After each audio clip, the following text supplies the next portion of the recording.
안녕하십니까. 광주 베델교회 청년교구 담당하고 있는 김동현 목사입니다. 먼저 저희 교회에 청년교구로 오신 것을 환영합니다.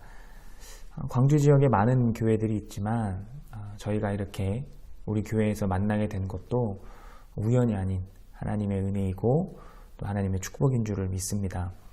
앞으로 저희 교회 청년교구에 소속되어서 함께 하나님의 나라와 하나님의 사랑의 공동체를 이루어 나가는 청년들이 되기를 소망합니다. 간단히 저희 청년교구에 대해서 설명을 드리면, 먼저 저희 청년교구는 크게 여호수아 공동체와 다윗 공동체로 나뉘어져 있습니다. 다윗 공동체는 대학생들 위주로 지파가 형성되어 있고, 여호수아 공동체는 대학을 졸업한 취업준비생이나 아니면 취업을 한 청년들 위주로 이렇게 지파가 구성되어져 있습니다. 그리고 다윗 공동체, 대학생 위주의 공동체 안에는 1지파와 2지파가 있고요. 여호수아 공동체에는 3지파와 4지파가 또 지파별로 나뉘어져 있습니다. 각 지파에는 지파 간사님들이 한 분씩 배정이 되어 있고요. 또 한 지파 안에는 또 한 3개에서 4개 정도의 팀별, 또 그 위에 팀장님들이 또 청년들을 관리하고 있습니다. 여러분들은 새가족 지파로서 이 새가족 지파 안에서 함께 말씀 나누고 또 성경 공부도 하고 또 교제를 한 이후에 지파로 파송되어서 가게 될 겁니다. 그 전까지 이 영상으로 함께 새가족 교육을 함께 나누었으면 좋겠습니다. 자, 강의를 시작하도록 하겠습니다. 여러분들이 가지고 있는 교재입니다. 먼저 교재가 없는 분들은 팀장님들이나 새가족 간사님께 꼭 말씀하셔서 교재를 받으시면 됩니다. 자, 이 교재는 1강부터 5강까지, 그리고 한 강 안에는 4개의 소단원들이 존재합니다. 한 주에 한 강씩, 그러니까 4개의 소단원은 한 주에 해서 총 5강, 5주차까지 새가족 교육을 마무리하는 것으로 하겠습니다. 교회를 처음 나오신 분들은 이 교재 또 이 영상에 잘 집중해서 따라와 주시고, 교회를 이미 다니셨던 분들 다 아는 내용이라 할지라도 목회자의 목회 철학에 따라서 이 말씀들이 다르게 다가올 수 있어요. 또 경험하는 것들이 많이 다를 수 있고요. 그렇기 때문에 이 영상에 대충 아는 내용이라고 넘어가지 마시고 처음부터 끝까지 꼭 잘 집중해 주셔서 이 새가족 교육에 적극적으로 참여해 주시면 감사하겠습니다. 자, 첫째 주 1강 시작하도록 하겠습니다. 1강 큰 주제는 믿는다는 것은 무엇일까요? 자, 첫 번째 이야기입니다. 페이지 12페이지입니다. 어떻게 믿나요? 누구를 믿나요? 12페이지에 나온 그림을 보면서 생각해 보겠습니다. 나는 어떤 스타일일까요? 자, 위에 그림을 보면 얼음만 보고 자신 있게 뛰어들었지만 알고 보니 살얼음이어서 빠져버렸습니다. 뒤에 나오죠. 내 생각과 다르잖아. 자신이 생각했던 것과는 다른 얼음의 상태였던 거죠. 반면 밑에 그림을 보면 얼음만 보았을 때 내가 건너도 될 만큼의 두껍게 얼어져 있는 얼음인지 조심조심 혹시 살얼음이 있을지도 몰라 그러면서 살금살금 건너기 시작합니다. 근데 결과적으로 이 얼음의 상태는 두꺼운 얼음이었습니다. 그래서 무사히 건널 수 있었다. 자, 두 그림을 비교하면서 위의 그림, 아래 그림, 그러니까 윗사람과 아랫사람의 주관적인 확신이나 태도를 한번 비교를 해봅시다. 자, 이 사람들이 얼음물에 빠지는 것, 또 얼음물을 건널 수 있다라고 하는 것은 이들의 생각, 주관적인 확신이나 태도에 따라서 건너고 못 건너는 것이 아닙니다. 이들의 주관적 확신이나 생각과는 상관이 없이 얼음물의 상태에 따라 빠질 수도 있고 건널 수도 있다는 것이죠. 다음 페이지 13페이지에 보면 위에 있는 글씨를 한번 읽어볼게요. 살고 죽는 것을 결정하는 것은 호수에 대한 나의 확신의 정도가 아니라 호수의 상태입니다. 신앙도 이와 마찬가지라는 거죠. 신앙을 가지는 사람에게는 가장 먼저 내가 어떤 신앙을 어떻게 가져야 하는가, 내가 어떤 종교를 선택해야 하는가가 중요한 게 아니라 내가 누구를 믿느냐가 가장 중요하다는 겁니다. 어떤 신을 믿느냐에 따라서 나의 인생의 방향이 바뀐다는 거죠.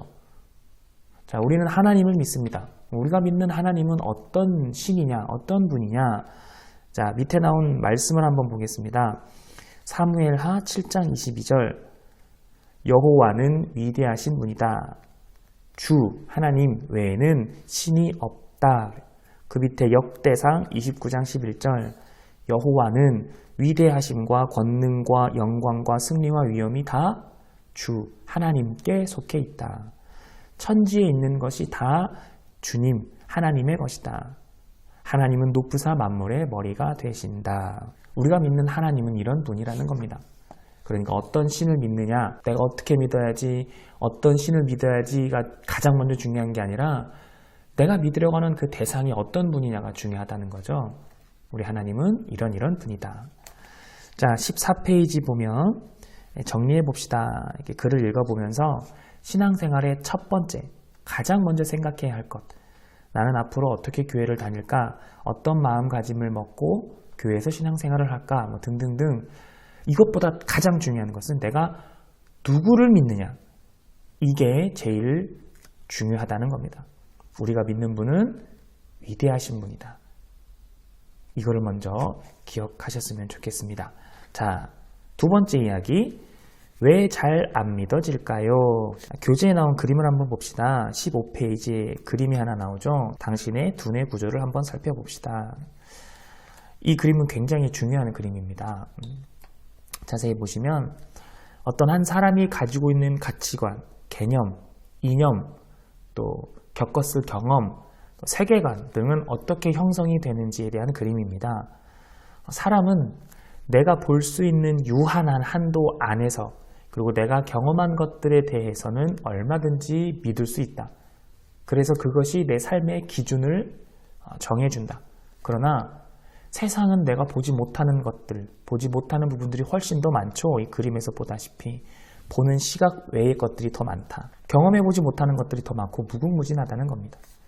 그래서 우리가 신의 존재, 하나님에 대해서 알아가고 하나님의 말씀을 받아들일 때는 우리의 시각을 바꿔야 한다.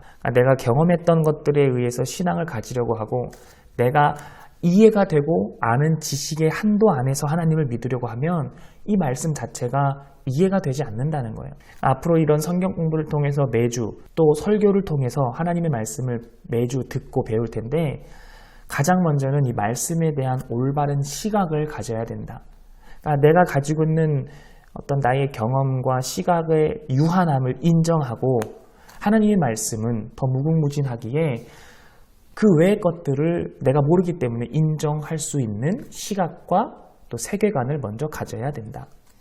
내 기준에 의해서 말씀을 보고 하나님을 이해하려고 하면 안 된다는 거죠. 페이지 18페이지에 보면 두 번째 나와 있는 말씀입니다. 두 번째, 이사야 55장 9절 말씀. 하늘이 땅보다 높은 것 같이 내 길은, 하나님의 길은 너희 사람의 길보다 높다. 또 내 생각, 하나님의 생각은 너희의 생각보다 높다. 그래요. 하나님의 계획, 하나님의 일하심은 사람인 우리가 이해하지 못하는 것이 너무나 당연하다는 겁니다. 신앙을 가지려고 할 때, 하나님을 믿으려고 할 때 나의 생각이 얼마나 제한적이고 또 주관적 경험에 근거하고 있는지를 먼저 인정하고 하나님의 말씀을 받아들여야 한다. 제한된 나의 세계관을 내려놓고 무한하신 하나님의 영역을 인정하면서부터 신앙은 시작되는 겁니다. 다음 페이지 19페이지 밑에 글을 한번 보겠습니다. 하나님, 내가 납득이 되면 하나님을 믿겠습니다. 라는 말을 멈추십시오. 사람은 하나님을 납득할 만한 그릇을 가지고 있지 않습니다. 하나님이 살아계시다는 것이 증명이 되면 나한테 이렇게 해주세요. 그럼 내가 확실히 믿을게요. 라는 이 말 자체가 어리석다라는 것을 인정하면서부터 우리의 믿음은 시작이 된다라는 겁니다. 세 번째 이야기, 페이지 20페이지입니다. 내가 어떤 존재인지 아시나요? 자, 사람의 존재, 사람의 본질에 대해서 생각해 본 적이 있습니까? 사람은 어떻게 만들어졌을까? 보통 세상에서는 진화론을 많이 얘기하죠. 자, 그렇다면 저는 진화론에 대해서 이렇게 한번 얘기해 보고 싶어요. 사람이 누군가 아니면 뭐에 의해서 진화가 되었으면 그 진화되기 전의 모습이나 뭐 동물이 되었든 뭐든 그거는 또 어디서부터 진화가 되었을까? 뭐 그 전에 또 있었다고 치고 또 그럼 그 전에 거는 어떻게 계속 전으로 들어가다 보면 결국에는 모든 것을 진화할 수 있는 최초의 종이 하나 나왔다고 칩시다. 그러면 그 종은 또 어디서부터 왔냐는 거죠. 하나의 종으로부터 뭐 모든 게 진화되고 했다고 치면 결국 들어왔을 때 가장 처음에 생겨난 그거는 그럼 어디서 나타났냐? 그러면 그것도 결국엔 무엇에 진화된 거냐? 그럼 그것 또한 그 전에는 뭐였부터 왔냐? 그래서 결국 진화론의 출발점은 결국에는 창조에서부터 시작되었다는 것을 알 수가 있습니다. 뭔가 없었다가 창조되어서 생겨난 이후부터는 진화론이 있을 수 있다고 생각해요. 진화론은 과학적 근거니까요. 물론 사람이 원숭이에서부터 진화되었다는 것은 저는 믿진 않습니다. 그건 과학적으로도 증명이 되진 않았고요. 그러나 원시인이 도시인으로서의 어떤 사람으로서의 진화는 우리가 또 인정은 해야 되겠죠. 자, 어쨌든 진화론의 가장 첫 출발점은 결국은 창조로밖에 설명이 되지 않는다. 그래서 성경은 가장 앞에 나오는 책 창세기에서 아예 처음부터 창조주 하나님에 대해서 설명을 하고 있죠. 그리고 창조주 하나님께서 사람을 어떻게 또 어떤 존재로 창조하였는지를 설명해 주고 있습니다. 자, 우리가 가지고 있는 교재 페이지 20페이지 밑에 성경 말씀을 한번 볼게요. 창세기 2장 7절입니다. 여호와 하나님이 땅의 흙으로 사람을 지으시고 생기를 그 코에 불어넣으시니 사람이 생명이 되니라. 사람은 누가 무엇으로 어떻게 어떤 존재로 만들었습니까? 하나님께서 만드셨고 하나님께서 흙으로 사람의 형상을 빚으신 다음에 그 육체가 되겠죠. 자, 아직까지는 흙덩이입니다. 흙으로 흙덩이를 만드신 거예요. 그리고 그 흙덩이에 생기를 불어넣으신 후에야 그 흙덩이가 살아 움직이는 생명, 살아있는 영적인 존재가 되었다. 이 말인즉슨 사람은 하나님의 생기가 있어야만이 살아있는 생명을 가진 영적인 존재가 될 수 있다라는 거예요. 우리가 하나님을 믿는다, 안 믿는다는 내 자유지만 성경에서는 분명하게 이 하나님과 사람의 관계에 대해서 먼저 설명을 해주고 있어요.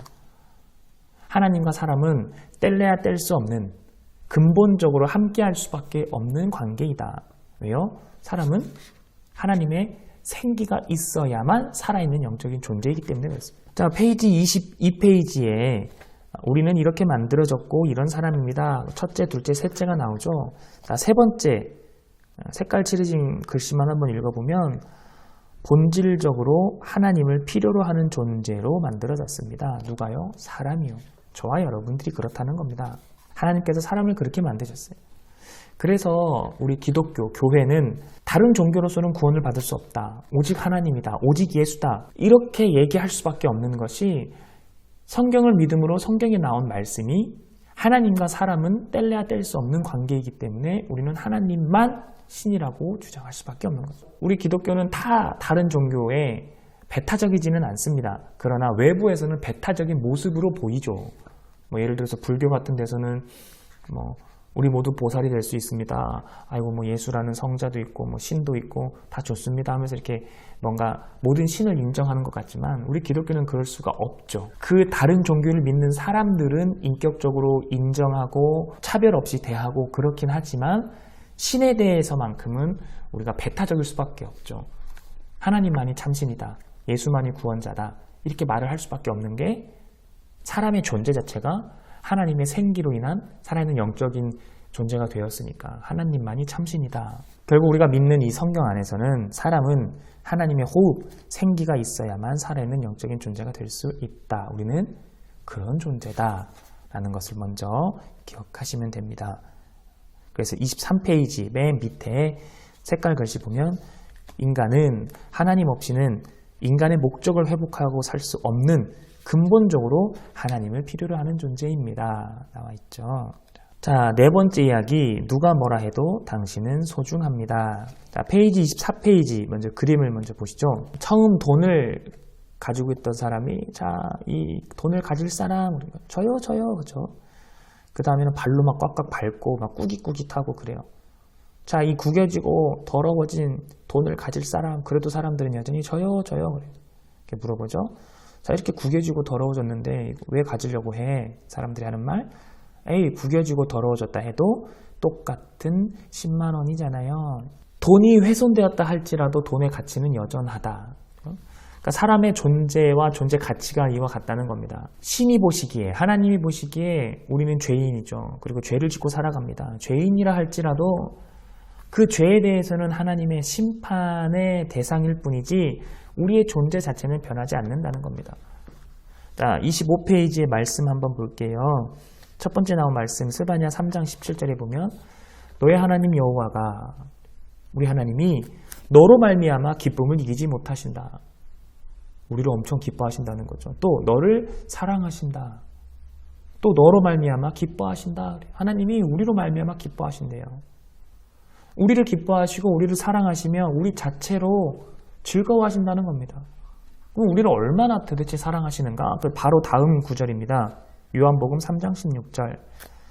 하나님이 세상을, 너를, 우리를 이처럼 사랑하사 독생자를 주셨으니 이는 그를 믿는 자마다 멸망하지 않고 영생을 얻게 하려 하심이라. 하나님은 나를 위하여, 우리를 위하여, 사람을 위하여 독생자 예수를 죽이기까지 우리를 사랑하셨다. 이것이 하나님의 십자가 사랑입니다.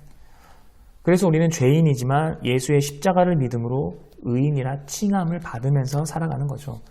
의인은 아닙니다. 의인이라 칭함을 받으며 살아가는 거죠. 그래서 오직 예수만, 예수로만 하나님의 자녀가 되고 오직 예수만이 우리의 존재, 본질을 회복시켜 줄 수 있는 분이다. 그래서 우리는 소중한 사람들이라는 겁니다.